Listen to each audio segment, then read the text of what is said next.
When I find myself in times of trouble, Mother Mary comes to me, speaking words of wisdom, let it be.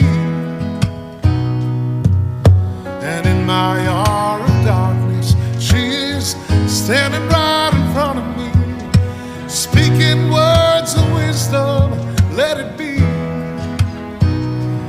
Let it be.